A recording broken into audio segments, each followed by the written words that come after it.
I must say the timing was really perfect. They just brought me tea, and I was asked to come on stage. That's my luck, I guess. Most Reverend Dr. Linus Nelly, Chairman of NERYC, Most Reverend John Mulachira, our Archbishop of Guwahati, our Most Reverend Victor Lingdo, our Archbishop of Shillong Diocese, Most Reverend James Topil, our Bishop of Kohima,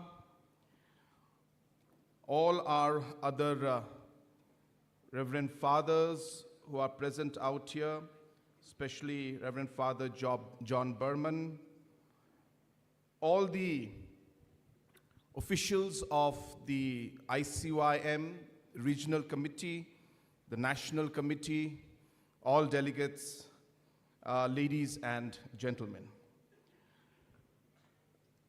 I don't know how much time I should take because it's been a very, very long day. So I will try to be as short as possible. But as you know, you made a big mistake calling a politician.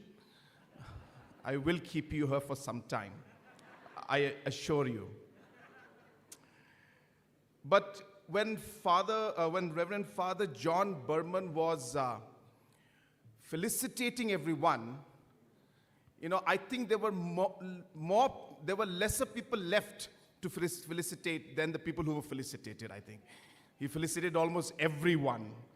And I was telling our Archbishop, Dr. Linus Nelly, that maybe you should have actually used that dao. We would have saved half an hour.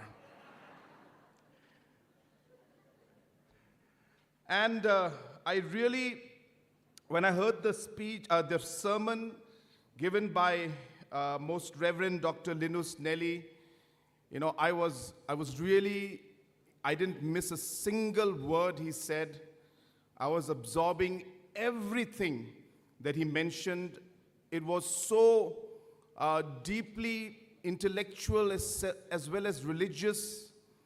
And I was wondering, I wonder who was his teacher that he came out to be so good.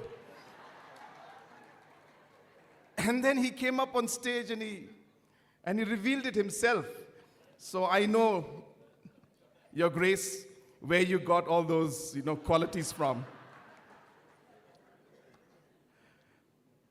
Friends, I want to be this time a bit intellectual, I should say, and I will really request you to please allow me to play a video. It's a bit long. It's about 7 minutes. 7 minutes. It's a video, and I will speak about it once that video is done. But I really urge you to listen very carefully to this young boy who spoke about, I think it was yesterday. Yeah, just yesterday. He spoke yesterday, and it deeply touched me, what he said, and is very, very relevant to today's program, especially the theme, Pilgrims of Hope. So I would urge if you can just play that video. It's about 7 minutes. Please bear with it. Quickly, I'm sorry, I'm quite nervous, so just bear with me. Yeah.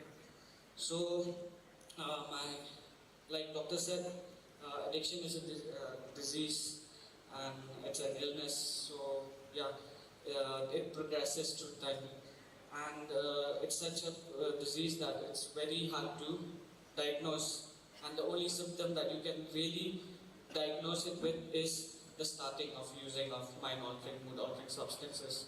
So my addiction started at a young age. I was barely 11, 12 when I started drinking alcohol. There was a person who used to hide alcohol near my house. I used to steal that alcohol and I would drink it. But at that time, I was a promising kid, but I had problems with anxiety, insecurities. So, uh, and I was very fascinated with the things the older kids were doing. So they were drinking. So when I got the chance to drink, I just drank it for the cool factor. But when after drinking it, I understood that it numbed my anxiety, it numbed my insecurities, and I went on with that.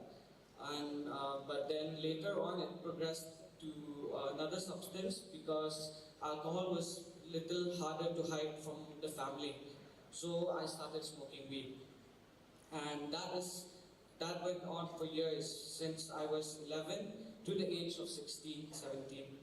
And when I reached 16, 17, alcohol and marijuana did not do job anymore.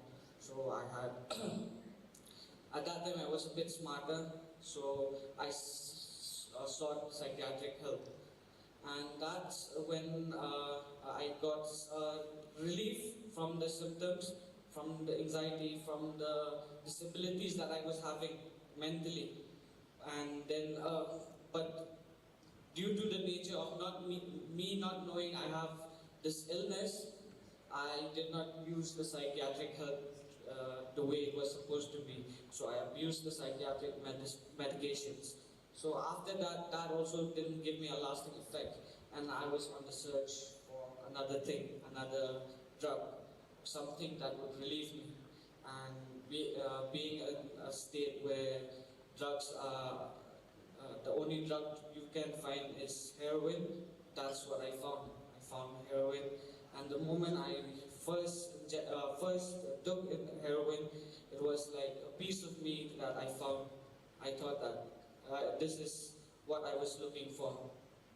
And at the start, I made a promise to myself that I would not get addicted, I would not become a thief, I would not become a liar, I would not get into it too much, I would just use it as a tool to help me through my disorders. So that didn't last very long. I had become dependent very quickly. Within the 2 to 3 weeks, I had become dependent on it, and I sought help from that point itself. But then I went through multiple relapses, even after seeking help. I went through multiple relapses. I kept relapsing, and I did not know why. It wasn't until the moments where I hit rock bottom that I really looked for help.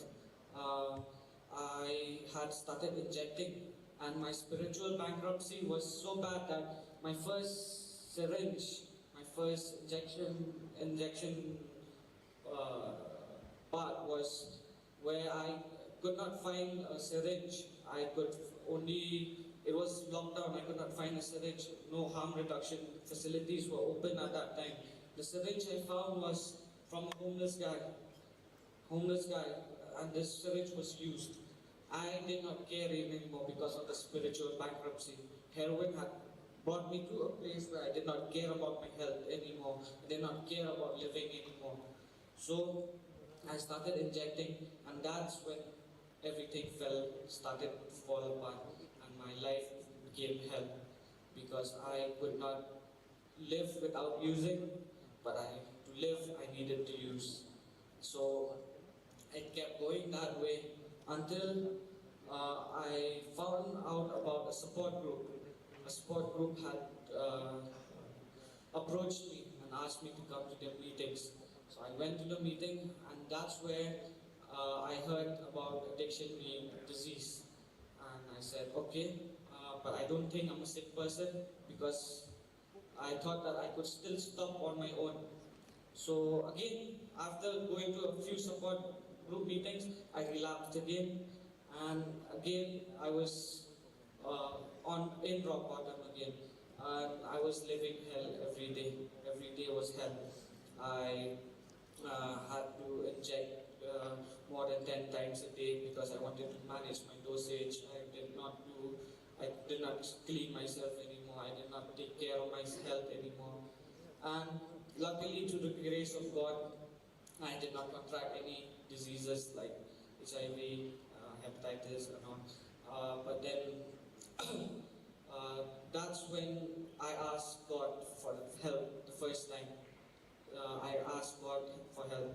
So my grandmother, after in desperation, sought help from a member from the support group who had told her to send me to rehab.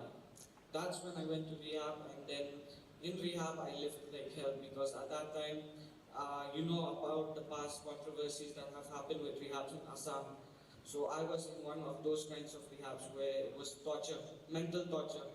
So, but at the same time, they were teaching me about my disease.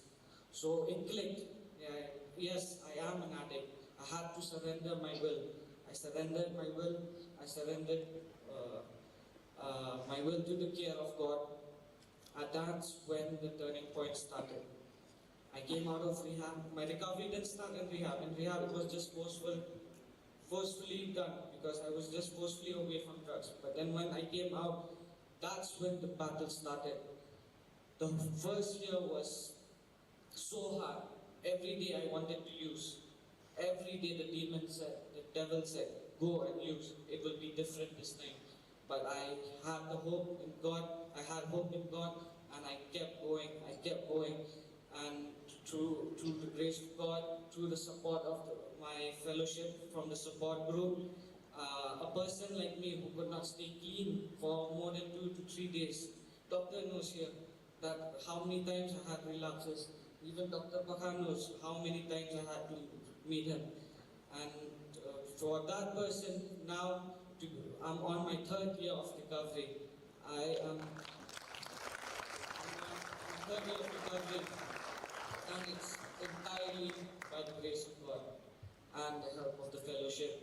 And I would like to thank everyone, each and every one of you here, for listening to my story. I know I could go on hours to tell you about my story, but then I don't. You guys also don't have the time. I also can't elaborate that much. I'm not that good. So thank you for giving me this opportunity once again, and thank you to Meghalaya Users Forum for also empowering me in my recovery. Thank you.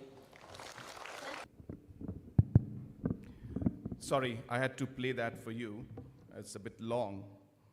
But I think the message at the end, when he mentioned that I surrendered to God and I had faith in God, when I came out of the rehab, it's not that I was out of drugs. It is when I surrendered to God and had faith in Him that I started to recover. I find this person's testimony to be so inspiring. I know there was a bit of audio issue. You could not hear everything he said. But at the crux of what he was trying to share with all of us was that he was not walking or trying to do things with what he saw or what he was told about, what the psychiatrist told him or what the rehab person told him. For him, he had the faith. It was the faith, it was not the sight of what was there in front, but knowing that he surrendered to God, that he was able to move forward. I mean, Isaac, this youngster's name is Isaac Surong. Isaac's story is really amazing because, his is kind of a journey, you can say in a desert of despair, in a kind of a valley of fear, almost like a mountain of uncertainty. And yet he was able to, carry this kind of a light that no darkness could extinguish. And that's really a pilgrim of hope is what I personally believe. And I think he's a great example, you can say an epitome of what faith can do. And being a pilgrim of hope, believing and surrendering yourself to God. And as he said, that it was not in rehab, but it was when I came out of rehab, when I surrendered to God, when I prayed to God, that I started to recover. And today, for 3 years, he has been without it. Second, apart from being a pilgrim of hope in his own life, Isaac is today a pilgrim of hope and a beacon of hope for others to know that if he can do it, with that faith that he had, anybody can do it. And the third aspect, which I think is so critical when it comes to the theme that we were discussing today, is exactly what Bahek has mentioned. The example of Saint Teresa, of how she had selflessly given herself to the service of the poorest of the poor and become, as he said, a pilgrim of hope. I hope that in today's program, as well as the next 2 to 3 days that you will be here, I hope that all of you will be able to become pilgrims of hope. Even in small ways, it's about, the care that you give. It's about the prayer. It's about the purposeful actions that you do. Small things that are there can bring hope and can bring change. And especially in today's world, where there is so much of problems, issues, so much of concern, so many problems that's facing us, I'll tell you that small aspect of hope can really take us very, very far. So I'm so happy. It was, of course, His Holiness Pope Francis who had, in the 2025 Jubilee, mentioned the theme of Pilgrims of Hope. And we are so happy that we're able to take this forward. And today, the ICYM and the regional committee is actually having this program. And I'm so glad to be part of this. I thank each and every one of you for inviting me and giving me this opportunity to be here today, this evening. The second part is my small suggestions that I would like to give, especially to the youth. I only have 2 to 3 suggestions which I always share with the youth. I start with a story which I share very often. It's not a story that people have not heard me speak, but I'm very motivated with this story. And that's why I use this story. Maybe you have heard me give this story out before. But this story is really about football. And it's a story about 2 teams playing football for about 3 hours. And after they played football for 3 hours, the score was 0-0.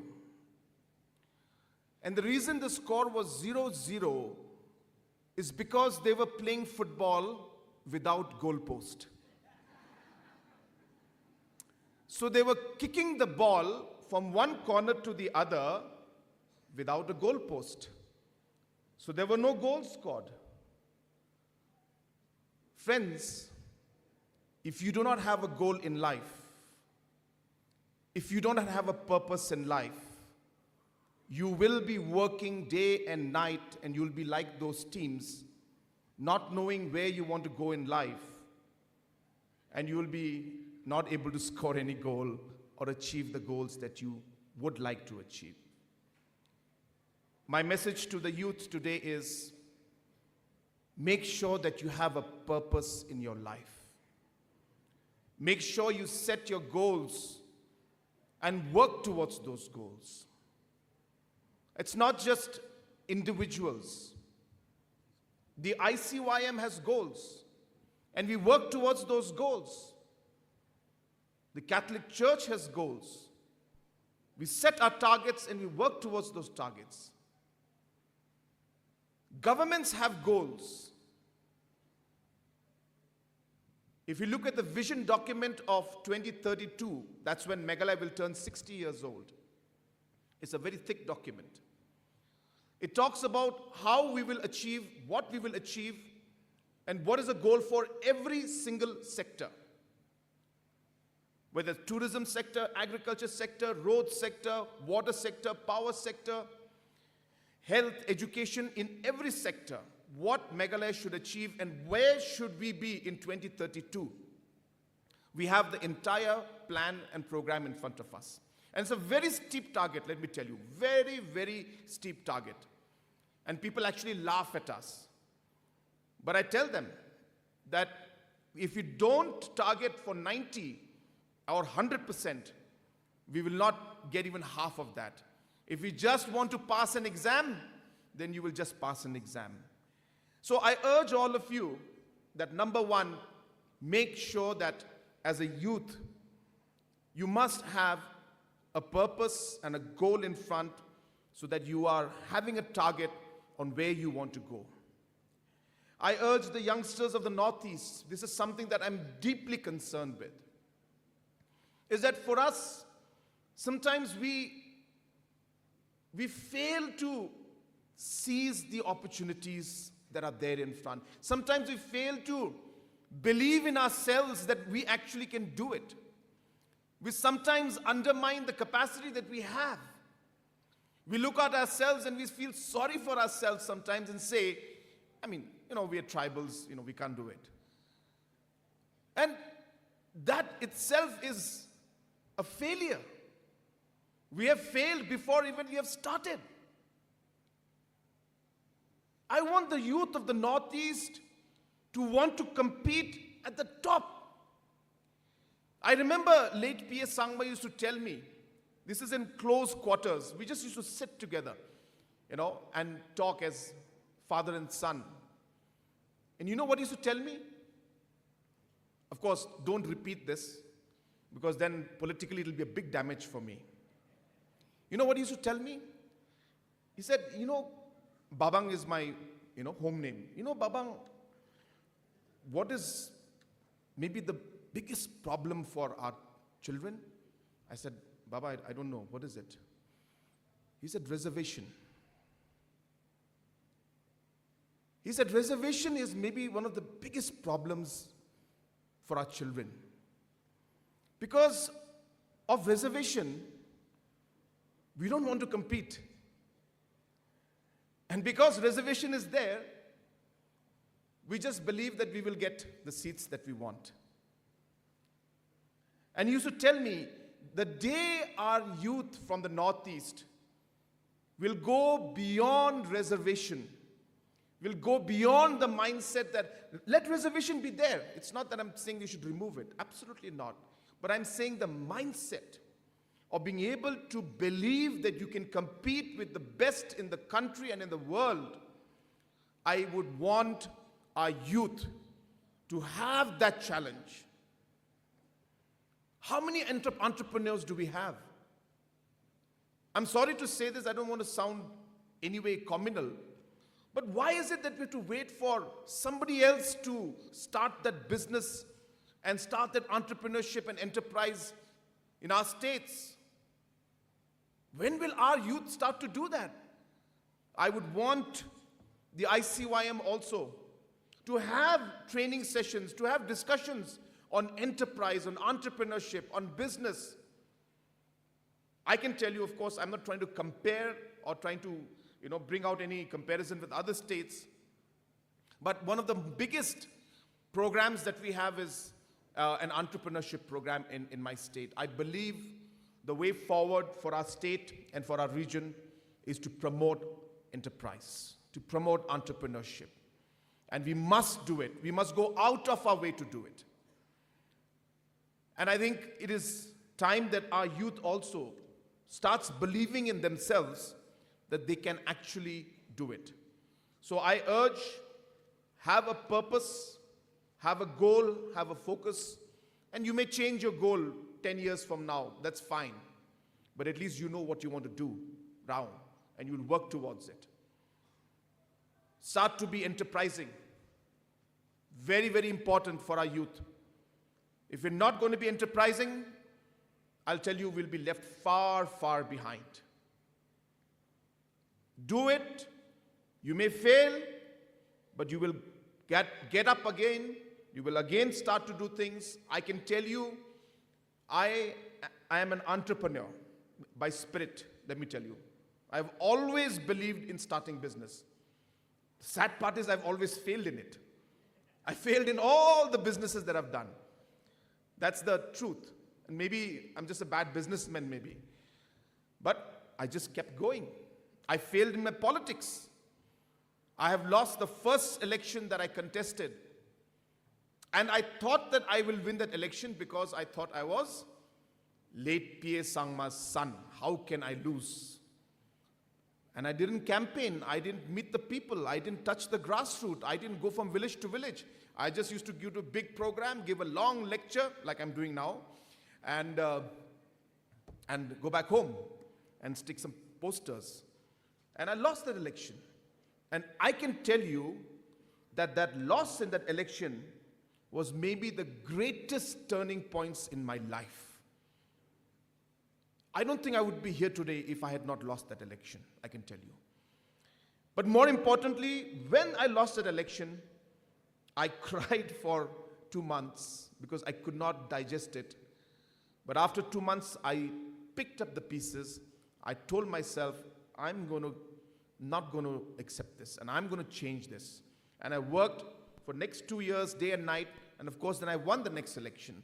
And that's how life is. So please, my young ICYM members, all the Catholic youths who are out here, we'd like to see more of our Catholic youths come up with enterprises, start their own businesses, become, icons in the Northeast, and we can do it. In Meghalaya, we're trying to support as many as possible. Many, many programs are happening. Of course, we can try in other states also to support in whatever way possible. But this is something that I would like to see. And last, of course, I want to also share, which again is the same message and similar message to what Bahek had mentioned to you, that whatever you do in life, whatever you achieve in life, at the end of the day, it is about being a good human being. If people were to ask me that what is the one quality that you would always like to see in the youth, especially our youth of the Northeast, I told them it would be humility. Because if that is not there in your life, I'll tell you, everything is meaningless.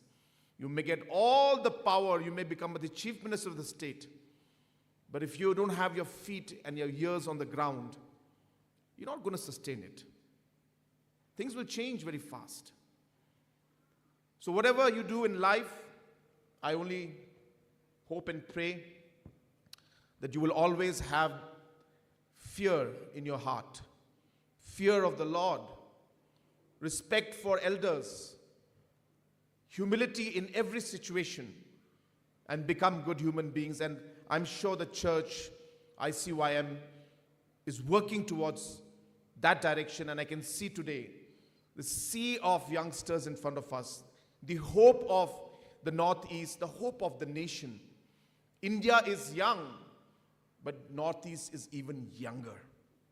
Maximum of our population in the Northeast is Gen Z, Gen Alpha, and Gen Beta. Whereas if you look at the rest of the country, most of the population is the millennial and a bit part of the Gen Z. So we are here as Gen Alpha and Gen Beta, and Gen Z are the maximum. So if you look at the population, it's a pyramid like this. The lowest population is the maximum. Meghalaya, for example, out of 38 lakhs, 38 lakh people, 18 lakh people are below the age of 20. That means 50% of my population is below the age of 20. There are only 6 lakh people in my state, including Bahek and myself and Most Reverend Victor Lingdo, who are above the age of 45. And I think hardly about 50,000 people who are above the age of 70. So you can imagine the kind of potential we have. And I keep telling people, the youth is our greatest asset. The youth is our greatest challenge. It all depends on how we nurture it. If we nurture it well, Nagaland, Meghalaya, Manipur, Mizoram, the Northeast and India will shine.